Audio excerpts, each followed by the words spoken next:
ഒരു വെളിച്ചം, കുറെ പാർട്ടിക്കിൾസ് എല്ലാം കണക്ട് ചെയ്തുണ്ടായ ഒരു വമ്പൻ വെളിച്ചം. അത് മാത്രമല്ല, ദ്രവിച്ചു പോകുന്ന മനുഷ്യ ശരീരങ്ങൾ, കുറെ ലൈറ്റുകൾ. ഇത്തരം ഡിസ്റ്റർബിംഗ് ആയിട്ടുള്ള ദൃശ്യങ്ങളാണ് സിനിമയുടെ തുടക്കത്തിൽ തന്നെ കാണിക്കുന്നത്. അങ്ങനെ ഇരിക്കുമ്പോഴാണ് ബോധമില്ലാണ്ട് കിടക്കുന്ന റിയേനെ കാണിക്കുന്നത്. പുള്ളിക്കാരത്തി ഇതേ ദൃശ്യങ്ങളെല്ലാം കണ്ടുകൊണ്ടാണ് എഴുന്നേൽക്കുന്നത്.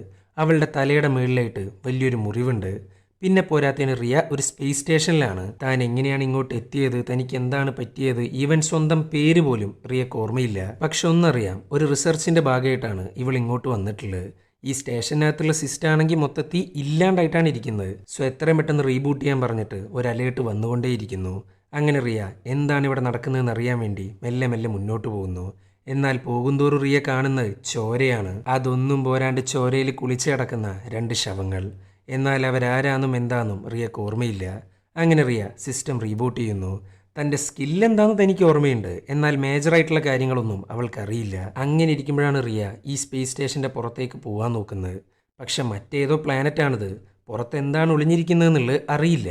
അങ്ങനെ ഈ സമയത്താണ് പുറത്തായിട്ട് ഒരു ബാഗിനകത്ത് ശവം കാണുന്നത്. എന്നാൽ തലയിൽ കല്ലിടിച്ചാണ് അയാൾ മരണപ്പെട്ടിരിക്കുന്നത്. അങ്ങനെ റിയ പതുക്കെ പതുക്കെ പുറത്തേക്ക് പോകുന്നു. എന്നാൽ ഒരു ഓക്സിജൻ കിറ്റ് പോലും ധരിക്കാണ്ടാണ് പുള്ളിക്കാരത്തി പുറത്തേക്ക് പോകുന്നത്. പക്ഷെ എന്നിട്ടും ശ്വാസതടസ്സം അനുഭവപ്പെടുന്നില്ല.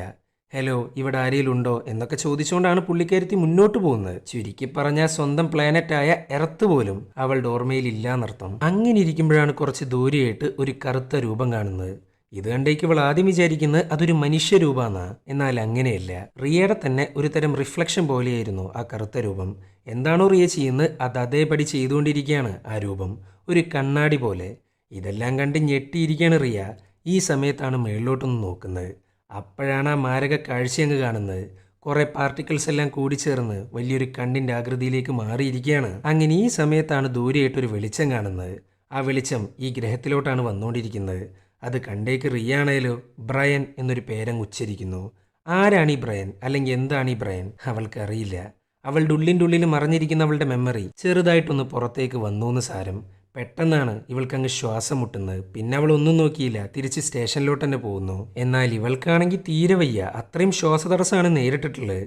എന്നാൽ അതേ ശ്വാസതടസ്സം കാരണം അവളുടെ മെമ്മറി അങ്ങ് ട്രിഗർ ആവുന്നു. അവളുടെ കൂടെ ഉണ്ടായിരുന്ന ഓരോരുത്തരും വികൃത രൂപമായിട്ട് മരിക്കുന്നതാണ് ഒരു ഫ്ലാഷ് പോലെ കണ്ടുകൊണ്ടിരിക്കുന്നത്. അത് മാത്രമല്ല, തൻ്റെ കൂടെ ഉണ്ടായിരുന്ന ക്രൂവിൻ്റെ വ്യക്തമായിട്ടുള്ള മുഖങ്ങൾ അവളുടെ ഓർമ്മയിലോട്ട് വരുന്നു.